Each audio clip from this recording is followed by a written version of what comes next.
자, 하나님 말씀입니다. 따라합니다. 주의 나타나심을 사모하라. 주의 나타나심을 사모하라. 모든 일에는 시작과 끝이 있기 마련입니다. 그런 점에서 물론 시작도 잘 해야 하겠지만 마무리도 잘 해야 합니다. 서양 속담에는 all's well that ends well 이라고 하는 말이 있습니다. 무슨 말이냐? 끝이 좋아야 다 좋다, 그런 의미입니다. 저는 믿음 생활도 마찬가지라고 생각을 합니다. 끝마침을 어떻게 하느냐 하는 것은 항상 한 해를 마치면서 그 무엇보다 더욱 중요한 일이라고 생각합니다. 디모데후서는 바울 사도가 기록한 13개의 서신서 가운데 마지막 서신으로 알려져 있습니다. 이 편지를 쓸 때 바울 사도는 로마의 지하 감옥에 갇혀 있었다고 합니다. 그래서 성경학자들은 디모데 전후서를 가리켜서 옥중 서신으로 분류를 하고 있습니다. 오늘은 2019년도 마지막 끝자락을 맞이하는 송년 주일입니다. 금년 한 해를 어떻게 살아왔는지 돌아보면서 함께 말씀을 나누고 은혜를 나누었으면 좋겠습니다. 캘린더의 마지막 몇 장이 남은 이 시점에 말씀을 붙잡고 믿음의 발걸음을 옮기는 이 시간 되기를 주님의 예수님의 이름으로 간절히 축원합니다. 아멘. 자, 6절, 7절, 8절의 말씀을 한번 먼저 살펴보겠습니다. 전제와 같이, 전제라고 하는 것은 구약에 있는 제사 가운데 한 방법인데 제물 위에다가 포도주를 붓고 하나님 앞에 올려드리는 제사를 가리켜서 전제라고 합니다. 전제와 같이 내가 벌써 부어지고 나의 떠날 시각이 가까웠도다. 나는 선한 싸움을 싸우고 나의 달려갈 길을 마치고 믿음을 지켰으니 8절입니다. 이제 후로는 나를 위하여 의의 면류관이 예비되었으므로 주 곧 의로우신 재판장이 그날에 내게 주실 것이며 내게만 아니라 주의 나타나심을 사모하는 모든 자에게 되리라. 자, 이 글을 기록하고 있는 사람은 바울 사도입니다. 그런데 나의 떠날 시각이 가까웠다 하는 것을 보니까 자신의 죽음을 어느 정도 예감하고 있었던 것으로 보입니다. 하나님 앞에 기도하면서 신앙생활하는 분들은 자신이 이 세상을 떠날 때쯤 되면은 언제쯤 될 것이다 예감을 할 수가 있다고 합니다. 왜냐? 이 땅이 본향이 아니라 하늘나라에 대한 본향을 소망으로 삼고 살아가니까 언젠가 부르실 거다 하는 것이 느껴진다고 합니다. 바울 사도가 그리했던 것 같습니다. 그렇다면은 바울 사도가 쓴 마지막 서신이 이 디모데후서가 될 수 있고 여기에 적혀있는 말씀들은 지상에서 마지막으로 성도와 교회들에게 남겨주고 있는 유언과 같은 말씀이라고 생각해 볼 수 있다는 겁니다. 바울 사도는 이렇게 고백합니다. 나는 선한 싸움을 싸우고 나의 달려갈 길을 마치고 믿음을 지켰으니 이 말씀을 한 것을 미뤄볼 때 바울 사도는 하나님께서 자신을 부르셔서 이방인의 사도로 사역을 맡겨주신 그 모든 사명을 다 마쳤기 때문에 이 땅에서 별로 후회할 것이 없다 하는 신앙 고백으로 자기 자신의 인생을 마무리하고 있는 것으로 보인다는 것. 그러므로 바울 사도는 한 가지 확신하는 게 있습니다. 이제 후로는 나를 위하여 뭐가 예비되어 있어요? 의의 면류관이 예비되어 있을 것인데 이 의의 면류관은 자기가 이 세상을 떠나고 나서 하나님의 나라에 들어갔을 때 의의 재판장 되시는 주님을 만나는 그날 내게 주실 것이고 내게만 아니라 그러나 주님의 나타나심을 사모하는 모든 자에게도 이 의의 면류관을 동일하게 주실 것이다. 이런 신앙 고백을 우리에게 주고 있습니다. 성도 여러분, 우리도 이 세상을 떠나면서 정리를 할 때 이렇게 깨끗하게 마무리하고 믿음으로 고백하는 그런 신앙 갖게 되기를 간절히 축원합니다. 네. 저는 참 부러운 신앙 고백이라고 생각합니다. 바울 사도는 그의 나이 30대 초반 혹은 중반쯤에 다메섹으로 가던 중에 부활의 예수님을 극적으로 만나서 거듭나고 난 뒤에 이방인의 사도로 부름을 받아서 복음을 전하는 선교사로 자신의 삶의 대부분을 살아갔습니다. 사도행전을 읽어보면 3번의 세계 선교 여행과 함께 죄수의 신분으로 로마로 끌려가는, 그러나 담담하게 그리고 정확하게 세밀한 묘사로 기록하고 있는 것을 만날 수 있습니다. 1차 선교 여행을 할 때는 바나바와 같이 마가를 데리고 소아시아 지역, 지금의 터키죠, 그 근방에서 유대인 회당을 복음을 전하는 방편으로 삼아 선교 활동을 전개해 나갔습니다.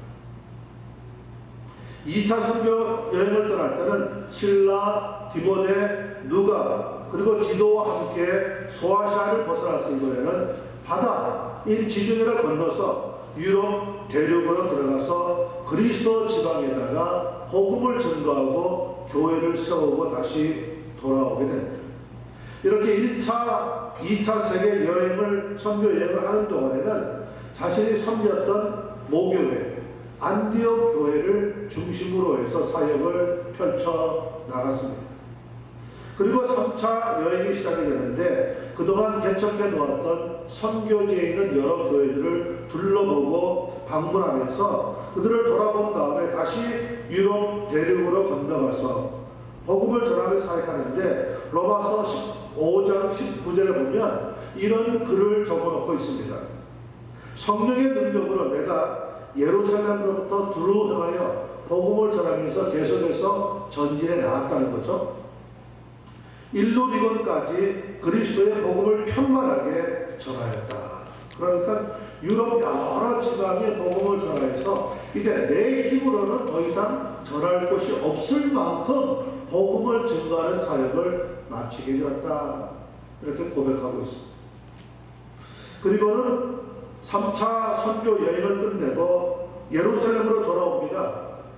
그런데 예루살렘에 도착하자마자 바울 사도는 같은 동료들이었던 유대인들의 선동과 모략으로 붙잡혀서 가이사랴 감옥에 2년 정도 갇혀 있다가 로마 황제였던 시저, 성경에는 가이사라고 되어 있는데 로마 황제에게 상소를 합니다. 나는 로마 시민인데 왜 유대인들에게 붙잡혀 있어야 되느냐.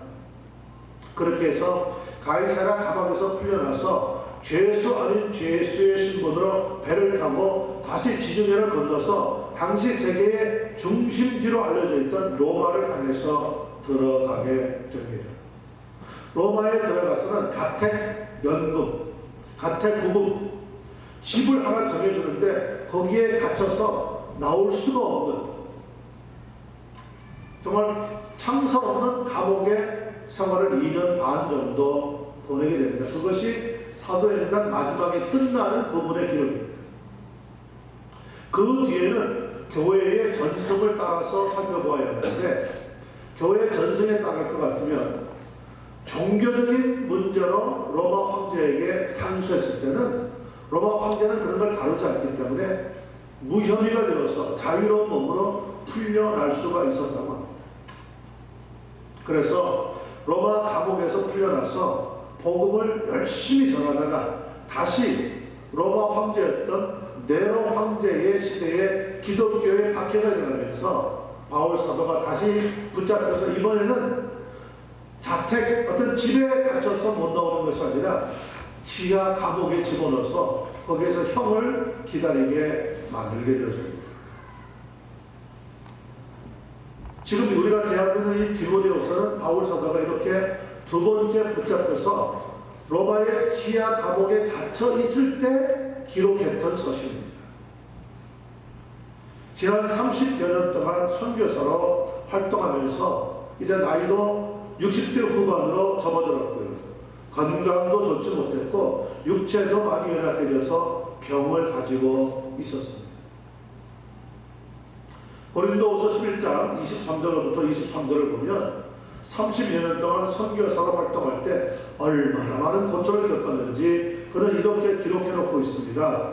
내가 수고를 넘치도록 하고 옥에 갇히기도 더 많이 하고 매도 수없이 맞고 여러 번 죽을 뻔하였으니 유대인들에게 40에서 하나 감한 매를 5번이나 맞았고 3번 태장으로 맞았고, 한 번 돌에 맞았고, 3번 파선을 당하고 일주일을 깊은 바다에서 지냈으며 여러 번 여행하면서 강의 위험과 강도의 위험과 동족의 위험과 이방인의 위험과 시내의 위험과 광야의 위험과 바다의 위험과 거짓 형제 중에 위험을 당하고 또 수고하고 애쓰고 여러 번 자지 못하고 줄이며 목마르고 여러 번 굶고 춥고 헐벗었더라.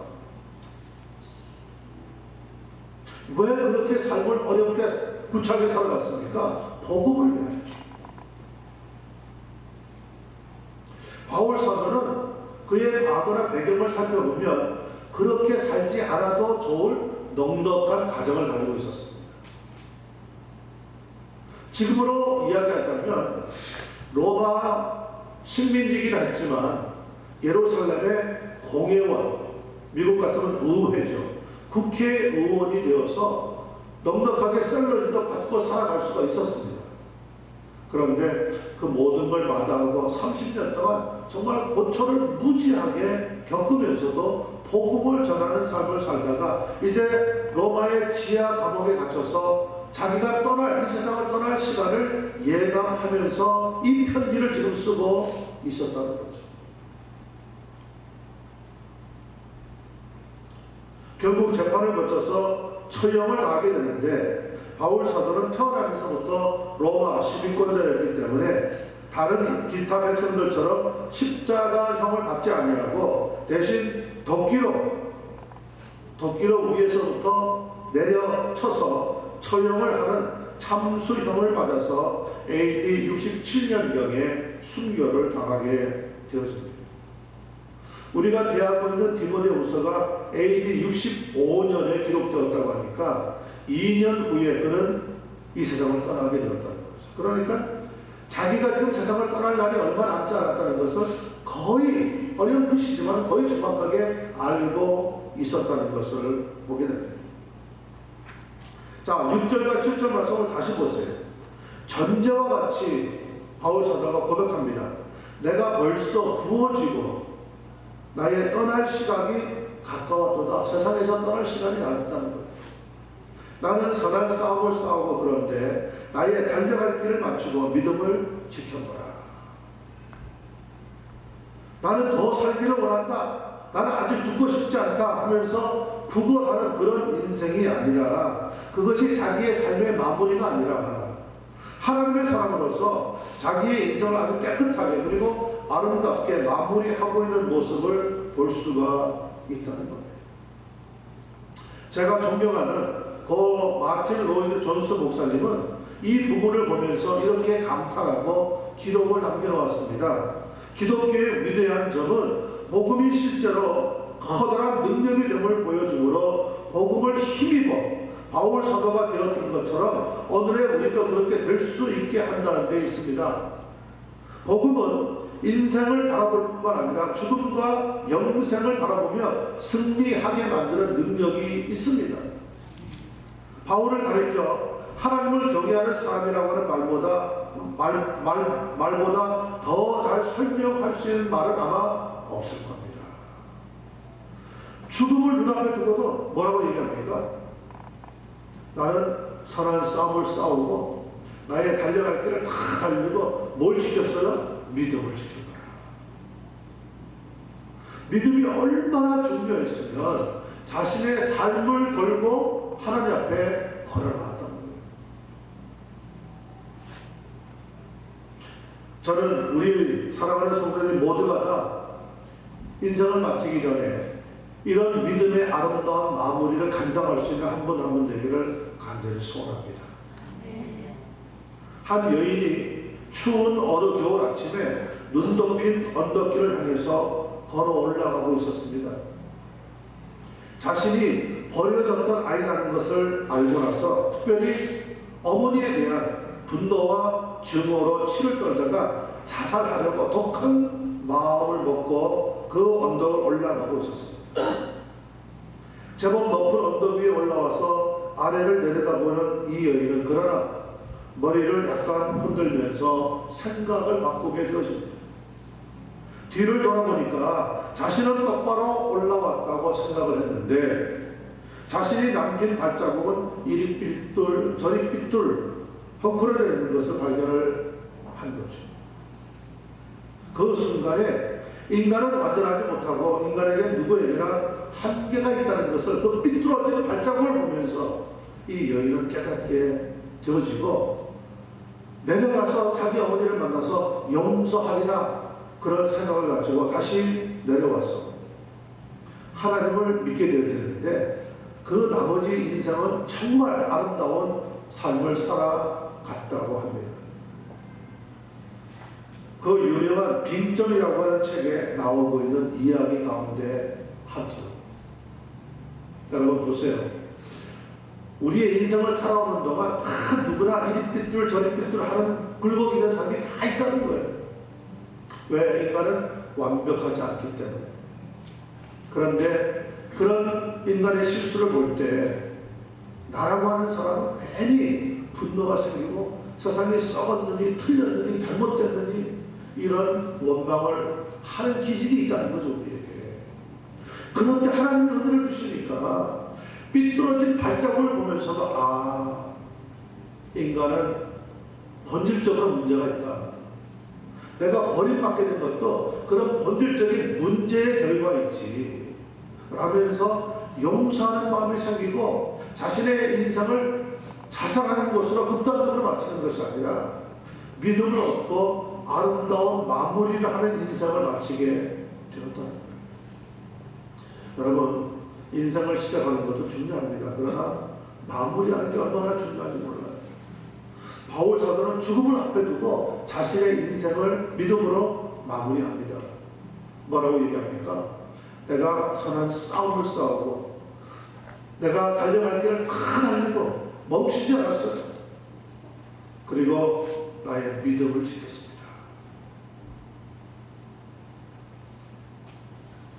2019년이 저물고 있습니다. 부족하고 실수가 많아서 혹시 아직 매듭지어지지 않은 그런 사람의 감정의 부분이 남아있다면 저는 믿음으로 아름답게 마무리하고 새해를 맞이하게 되는 우리 모두가 되기를 간절히 부탁을 드립니다. 묵은 감정의 벽은 허물어야 합니다. 매듭지어진 것은 풀어야 합니다. 그리고 미워하는 마음은 용서하는 마음으로 바뀌어야 한다는 것.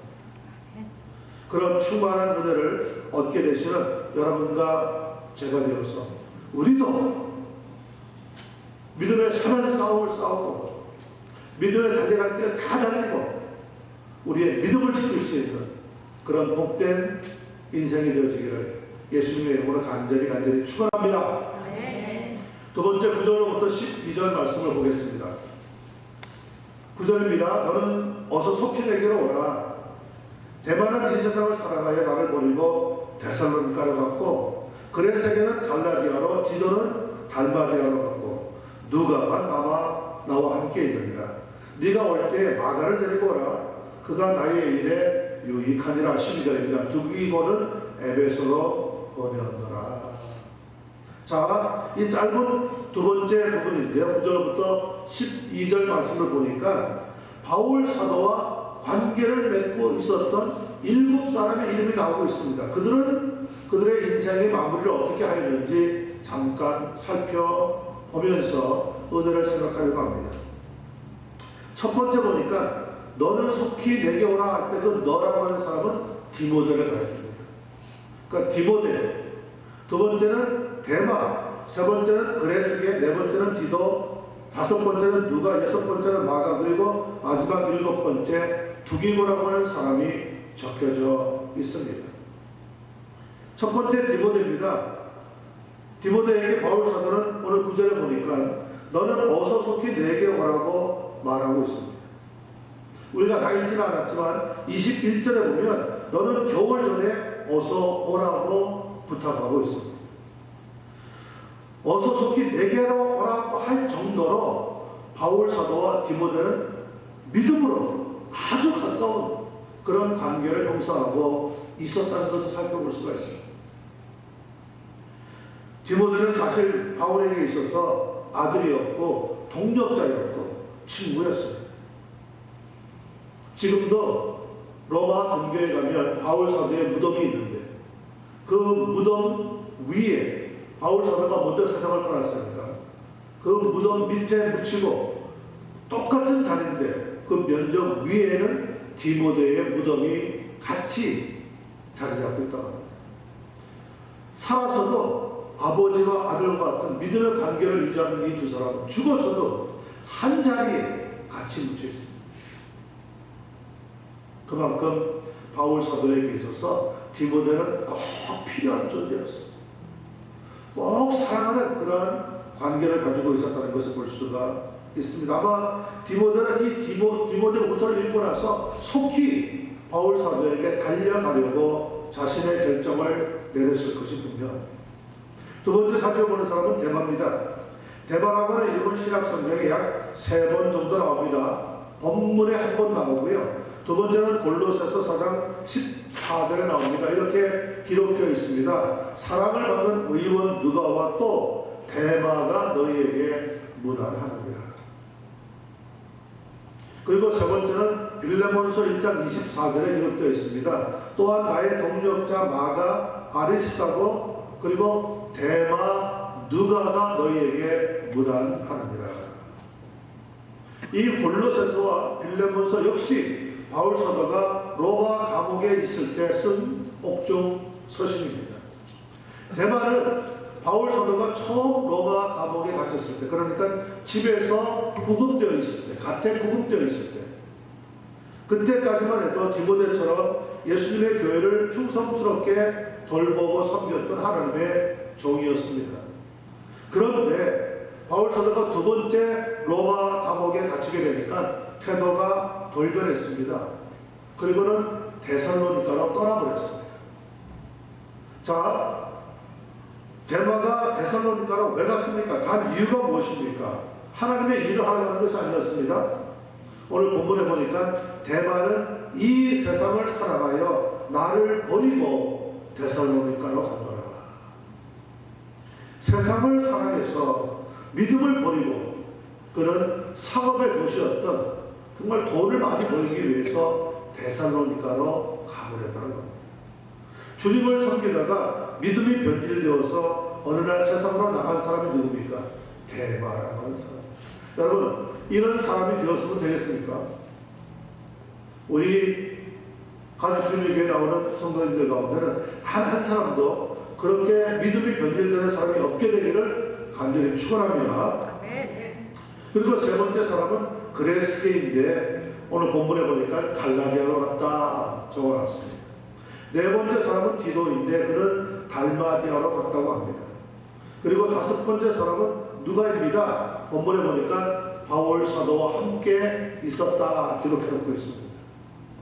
누가는 직업이 의사였습니다. 그러므로 나이도 많아졌고 육체도 약해져서 병이 있었던 바울 사도를 치료하기 위해서 함께 누가가 있었다고 하는 사실만으로도 큰 위로가 되는 사람이었다는 것을 깨닫게 되었습니다. 그레세게와 디도 두 사람이 갈라디아와 달마디아로 갔다고 했는데 그것은 분명히 복음을 전하기 위해서 그리 했다는 것을 알 수가 있습니다. 바울 사도가 감옥에 갇혔다고 하지만 복음은 그 활동을 중지할 수가 있을 리가 없습니다. 복음은 누구에게도 맡기서는 안 되는 거죠. 그래서 그레스게와 디도는 복음을 전하기 위해서 바울 사도는 비록 감옥에 갇혀 있지만 복음을 전하는 일이 더 시급하기 때문에 장소를 옮겨서 복음을 전하러 갔다 이렇게 기록해 놓고 있습니다. 노메로와 복음이 전해지는 일에 있어서 사람이 막힘이 되면 안 된다는 거예요. 누군가는 반드시 복음을 전해야 되기 때문에 그렇습니다. 그런 점에서 누가를 포함하여서 그레스게와 디도는 하나님의 나라와 그 일을 먼저 구했다는 것을 알 수가 있습니다. 저는 우리 가수 주님의 교회 성도님들이 그렇게 하나님의 나라와 하나님의 의를 먼저 구하는 일에 최선을 다할 수 있는 한 분 한 분 되시기를 부탁을 드립니다. 성경을 읽다 보면 시작은 잘했지만 안타깝게도 그 나중에 비참한 사람들이 많이 나타나고 있습니다. 삼손 사사라든지 사울 왕이 그러한 사람 중에 대표들입니다. 삼손은 처음에 하나님이 주신 그 괴력, 엄청난 힘을 가지고 블레셋 군대를 물리치면서 좋은 출발을 보였습니다. 그러나 전쟁에 자꾸 승리할수록 그는 점점 교만해지다가 이방 여인 들릴라에게 빠져가지고 정욕의 노예가 되어버립니다. 여러분, 사람들이요, 세 가지에 빠지면 정신을 못 차린다고 해요. 첫째는 정욕의 문제입니다. 미국에서 가장 수익을 많이 남기는 사업이 뭔지 아세요? 이 정욕에 관계되는 사업입니다. 남창, 여창을 찾아가서 성관계를 하고 돈을 주고 돈을 받고 그런 관계되는 인터넷, 그런 유료 방송, 그런 성인 잡지, 그런 책, 그런 영화, 미국에서 최고 황금알을 낳는 기업이라고 다 지금 정신을 못 차리고 있는 거죠. 하나님이 기뻐하시는 길은 결코 아닙니다. 삼손이 그런 일에 있어서 대표적인 사람이었습니다. 결국 어떻게 되었습니까? 나중에 블레셋 사람들에게 붙잡혀서 두 눈알이 빠지고 연자 맷돌을 돌리는 동물과 같은 신세로 전락하고 나서야, 모든 걸 다 빼앗기고 나서야, 아, 내가 하나님 앞에 죄를 범하였구나 깨닫고 돌아옵니다. 참 안타까운 일이죠. 사울 왕도 처음에는 겸손하게 출발했습니다. 그러나 왕위에 오른 다음에는 교만해져서 사무엘 선지자를 무시합니다.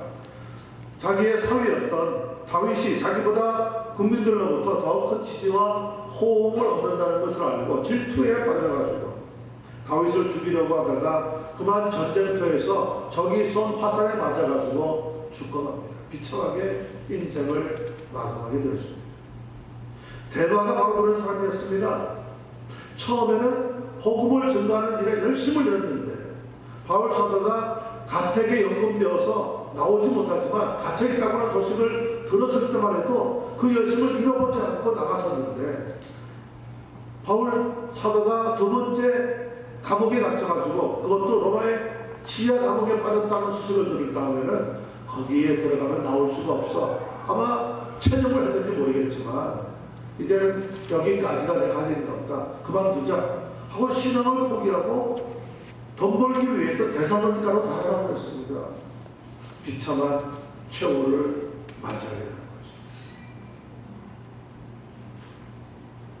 거기에 비해서 그리스계와 디도 그리고 누가는 처음이나 나중이나 한결같이 바울 사도의 신실한 동력자로 남아 사역을 했다는 것을 볼 수가 있습니다. 저는 저를 포함해서 우리 모두가 다 그런 신실한 주의 종들이 되시기를 주님의 이름으로 간절히 부탁을 드립니다. 여섯 번째는 요한이라고도 불리는 마가입니다. 마가 이름이 나옵니다. 마가는 그의 어머니가 마리아였는데 예루살렘에 집이 있었습니다. 근데 그 집이 얼마나 크고 넓었는지 초대 교회의 모임 장소로 사용이 이루어졌습니다. 그리고 예수님이 십자가에 달리기 바로 전날 그 다락방에 모여서 제자들과 함께 최후의 만찬을 가질 정도로 신앙도 좋았고 또 마가도 순수하게 복음을 믿고 바울 사도를 따라갔습니다. 더구나 그의 삼촌이 바나바였습니다. 그러므로 바울과 바나가 역사적인 세계 선교의 첫 발을 디디게 될 때 마가도 동행할 수 있었습니다. 그런 배경 때문에. 자, 그런데 사도행전 13장 13절을 보면 바울과 및 동행하는 사람들이 바보라고 하는 곳에서 배를 타고 밤빌리아가 있는 버가에 갔더니 요한이라고 하는 마가가 저희에게서 떠나 예루살렘으로 돌아가 버렸더라 기록해 놓고 있습니다. 그러니까 선교 여행 도중에 사라져버린 거예요. 바울 사도가 볼 때는 마가가 못마땅한 거예요. 그래서 두 번째 세계 선교 여행을 떠날 때 삼촌이 되는 바나바가 마가를 지난번처럼 또 데려가자 그랬더니 안 됩니다. 절대 안 됩니다. 죽어도 못 데려가겠습니다. 격렬하게 반대했습니다. 왜 그렇게 보았습니까? 복음을 전하는 일에 저렇게 허약한 마음 가지고는 사용할 수 없다는 거예요. 왜 우리가 사람들끼리 만나면 그런 얘기 하잖아요. 한 번 배반한 놈이 두 번이라고 하게 되면 몸이 힘들다고 따라다니는 일이 고달프다고 지금도 힘들겠지만 초대교회 2000년 전에 복음을 전하기 위해서 교회도 없는데 정말 광야와 같은 곳을 돌아다니면서 복음을 전하고 교회를 세우는 일이 쉬웠겠습니까? 얼마나 힘들었겠습니까? 더구나 20대 청년이 팔팔한데 야 내가 인생 여기서 조질 일이 있어? 이런 생각도 들었겠죠? 그래서 따라다니다가 중간쯤 되어가지고 어느 경유지에 딱 도착하니까 빠이 나는 갑니다. 그리고는 떠나가버린 거예요. 그래서 바나바야 삼촌이니까 마가를 불쌍히 여기고 데려가려고 했지만 바울 입장에서는 죽어도 못 데려가겠다는 거예요. 완전히 그래서 신임을 잃어버렸어요. 저렇게 신앙생활 해도 되겠어. 한 교회를 섬길 때도 저런 자세 가지고는 안 되는데 글쎄 복음을 전하는 선교사로 나가는데 어떻게 저런 사람을 데려갈 수 있나 해가지고 포기시켜 버렸습니다. 마가 입장에서 보면 어떻습니까? 섭섭하죠.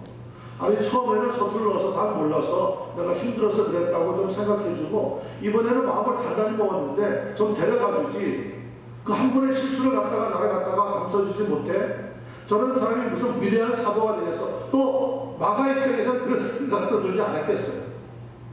여하간 성경에서는 두 번째 선교 여행을 떠날 때 마가만 안 데려가는 것이 아니라 바나바하고도 바울 사도가 헤어져 버렸어요. 그 정도로 강하게 반대를 했어요. 그랬는데 오늘 본문에 보니까 마가를 디모데야 네가 나에게 찾아올 때 그를 데리고 오라고 합니다. 뭐라고 얘기합니까? 그러면서 이렇게 얘기하고 있습니다.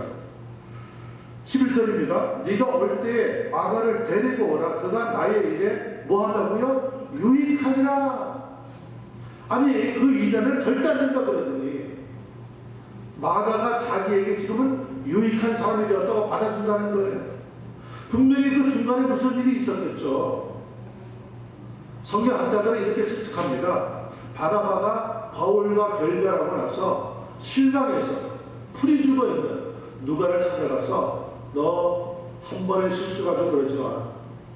내가 너를 다시 양육해 줄게 하고 열심히 강하게 양육을 시켜줘서 믿음을 회복한 다음에 세계 선교 사역하는데 다시 동참할 수 있도록 힘써준다. 아마 그 해석이 맞을 것 같아요.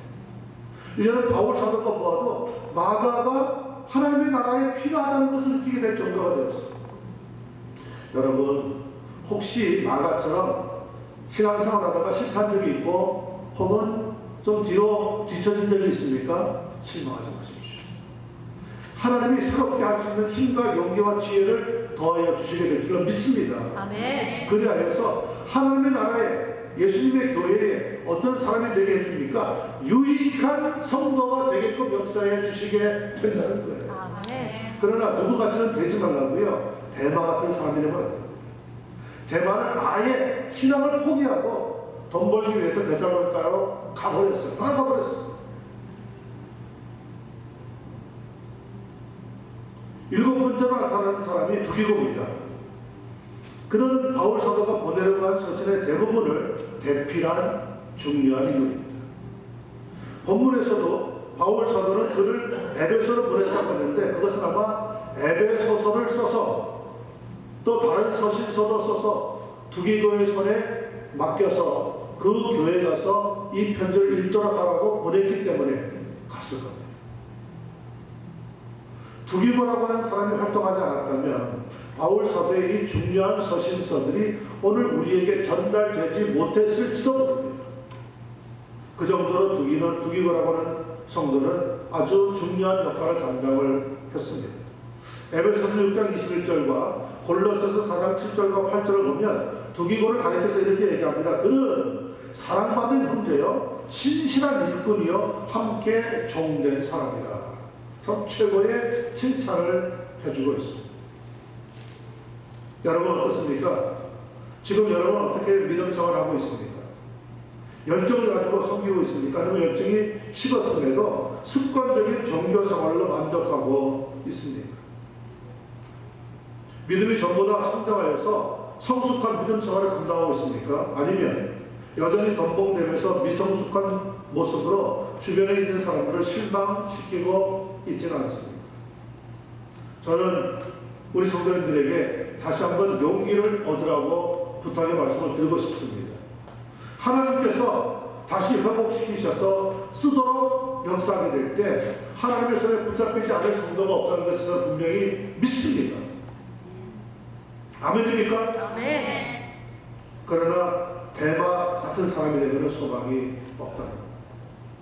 7명의 바울 사도와 동역하고 있는 성도들을 만나고 왔는데 저는 다른 사람은 다 괜찮은데 대마와 같은 사람이 되면 정말 실패한다는 것을 성경이 가르쳐주고 있다고 생각합니다. 믿음의 마무리가 중요합니다. 대마는 믿음의 마무리가 실패했습니다. 끝까지 주님 앞에서 신실하고 충성하는 그런 유익한 종들 되시기를 예수님의 이름으로 간절히 축원합니다. 아멘. 마지막으로 13절 보겠습니다. 13절입니다. 네가 올 때에 내가 드로와 가보의 집에 둔 겉옷을 가지고 오고 또 책은 특별히 가죽 종이에 쓴 것을 가져오라. 이 가보라고 하는 사람은 드로와 집안에 살고 있었던 성도였습니다. 가보라고 하는 뜻은 열매라고 하는 의미를 가지고 있습니다. 그래서 그런지 그는 나중에 베레아 교회의 목사가 되었다고 합니다. 바울 사도는 선교 여행 중에 어느 날 드로아에 살고 있었던 가보의 집을 방문하게 되었는데 그때 가지고 있었던 외투 한 벌과 특별히 가죽 종이에 있었던 성경을 그 집에 보관해 달라고 맡기고 떠났습니다. 그런데 다시 로마의 감옥에, 그것도 지하 감옥에 갇히고 나서 보니까 겨울이 되니까 얼마나 추운지. 여러분 우리가 여기 살다가 지난주에 상당히 추웠잖아요. 그런데 로마의 겨울은 엄청나게 춥습니다. 한국 서울 날씨만큼 춥습니다. 아니 그보다 더 추울 수도 있을 겁니다. 그런데 그게 아무것도 가림막이 없는 지하에, 땅을 파놓은 지하에 갇혀 있으니까 온몸이 동사에 걸리는 동사. 그런데 제대로 입고 덮을 거 하나 면밀하게 주지 않는 거죠. 왜냐하면 로마의 중재인들이라고 생각합니다. 그러니 바울 사도의 머리에 문득 뭐가 떠오릅니까? 자기가 지난달 가보의 집에 들어갔을 때 남겨줬던 외투, 그 코트를 좀 디모데야 네가 올 때 가져왔으면 좋겠다 들러서. 그리고 바울 사도에게는 외투도 중요하지만 더 중요한 게 뭡니까? 감옥에 갇혀 있다 보니까 할 일이 없는 거야. 아침부터 저녁까지.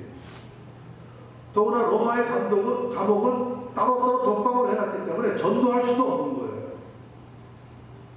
뭐 운동 시간이나 자유 시간이 있어서 나와가지고 사람을 만날 수도 없는 거예요. 그냥 갇혀 있다가 형이 집행이 나오면 끌려와서 죽는 거예요. 그러니 유일하게 할 수 있는 게 뭐겠습니까? 하나님 앞에 기도하는 건데 기도하되 뭐가 있었으면 좋겠다? 성경이 있었으면 좋겠다. 자기가 가지고 있었을 성경은 이미 두루마리 같은 거는 이미 헐어가지고 다 낡아서 버려진 거죠. 그리고 감옥에 끌려갈 때는 다 빼앗긴단 말이에요. 그런데 가죽으로 싸놓은 제법 단단한 성경을 내가 가보의 집에 놔두는데 그걸 좀 가지고 오면 얼마나 좋겠다, 얼마나 좋겠다. 자, 성경에는 가져왔다는 말이 없습니다만 교회의 전승에 따르면 나중에 디모데가 그 이 편지를 읽고 나서 가보의 집에 들러가지고 외투와 성경책을 가지고 찾아갔답니다. 얼마나 가고 싶어서 갔겠어요. 그런데 갔는데 벌써 바울 사도는 순교를 당하고 난 뒤였어요. 그러니까 외투를 걸쳐보지도 못했고 가죽에 산 성경을 구경도 못하고 세상을 떠난 거예요. 먼저. 참 안타까운 소식들이죠. 여러분 성경에 다 안 적혀서 그렇지 성경에 숨어있는 그 외의 일들을 교회 역사를 통해서 찾아보면 참 복음이 오늘 우리에게까지 전달되는 것은 기가 막힌 기적입니다. 기적의 현상입니다. 우리는 그냥 이렇게 편안하게 앉아서 그냥 성경 읽고 자 갑시다 그러면 집에 우 가버리면 되고 한 주일 지난 뒤에 또 우 오면 되지만 그 당시에는 성경 한 번 보는데 2년이 걸리는 거예요. 2년. 그랬는데 와싱턴에 이미 그 성경을 보고 싶어하는 사람은 세상을 떠나고 없는 거예요. 그 가죽에 쌓은 성경을 가지고 바울 사도를 만나러 갔는데 세상을 떠났다고 하는 소식을 들었을 때 디모데의 심정은 어땠겠습니까? 막 뜨거운 눈물이 앞을 가려가지고 펑펑 울었을 거예요. 펑펑 울었을 거예요. 이 성경책 그렇게 보고 싶었는데 이 추운 로마에서 이 따뜻한 코트 한 번이라도 좀 덮고 편안하게 잠이라도 주무셨으면 얼마나 좋았을까. 여러분 이 세상에 사는 동안에요 어떨 때는 모든 게 우리의 뜻대로 우리의 소원대로 안 되는 거 참 많이 있습니다. 그러나 분명한 사실은 우리가 하나님의 나라에 갔을 때 하나님이 우리에게 뭘 주십니까? 의의 멸류관을 주신다. 이 땅에서 못 누리지만 하늘나라에서 갚아주시는 하나님의 축복이 따로 있다는 거예요. 축복이 따로 있다는 거예요. 그러므로 실망하지 말라는 거죠. 그리고 뭘 기다리라는 겁니까? 주의 나타나심을 사모하는 신앙을 가지고 믿음 생활을 감당하는 우리가 되기로 합니다. 저는 2019년을 마치면서 정말 그런 신앙을 가지고 우리가 내년으로 들어가면은 지금보다는 조금 더 성숙하고 발전된 그런 믿음을 붙잡게 되지 않을까 생각을 해보게 됩니다. 예수님께서는 분명히 사도행전 9장 15절에서 바울 사도에 대해서 이렇게 말씀해 주셨습니다. 이 사람은 내 이름을 이방인과 임금들과 이스라엘 자손들에게 전하기 위하여 택함 받은 나의 그릇이라. 바울 사도는 그 말씀대로 생명의 구주이신 예수 그리스도에게 귀하게 쓰임을 받았습니다. 그뿐 아니라 그의 인생의 끝부분과 사역의 마무리를 아름답게 매듭 지으면서 우리에게 의의 멸류관을 주실 주의 나타나심을 사모하라고 부탁을 하고 있습니다. 사람의 인연과 만남은 하나님께서 허락하신 일이기 때문에 우리가 살아가는 동안에 계속 반복되겠지만 그러나 일과 인생의 시작과 끝은 누가 대신 해주는 것이 아니라 내가 고스란히 감당해야 하는 목입니다. 그러므로 여러분 믿음을 가지고 좀 더 세속적인 삶을 사는 것이 아니라 영적으로 살아가시면서 하나님의 사랑을 받는 그런 큰 은혜가 넘치게 되기만을 간절히 소원합니다. 바울 사도가 자기 자신에 대해서 고백한 말씀을 사도행전 20장 22절로부터 24절에 기록되어 있는데 제가 읽으면서 설교의 마무리를 하도록 하겠습니다. 보라, 이제 나는 심령의 매임을 받아 예루살렘으로 갑니다. 저기서 무슨 일을 만날는지 알지 못하노라. 오직 성령이 각성해서 증거하여 결박과 환난이 나를 기다린다 하시나 나의 달려갈 길과 주 예수께 받은 소명 곧 하나님의 은혜의 복음 증거를 마치려 하는 일에 있어서는 나의 생명을 조금 더 귀한 것으로 여기지 아니하노라. 정말 저는 바울 사도는 그 마음의 고백대로 인생을 하나님 앞에 잘 마무리하고 떠났습니다. 우리도 이제 2019년을 내일 모레는 다 보내고 새해로 들어가야 됩니다. 요 남아있는 이틀 동안이라도 잘 마무리하고 믿음으로 또 아름다운 하늘을 만나서 아름다운 열매를 맺는 그런 삶으로 살아갈 수 있게 되기를 예수님의 이름으로 간절히 축원합니다. 기도하겠습니다.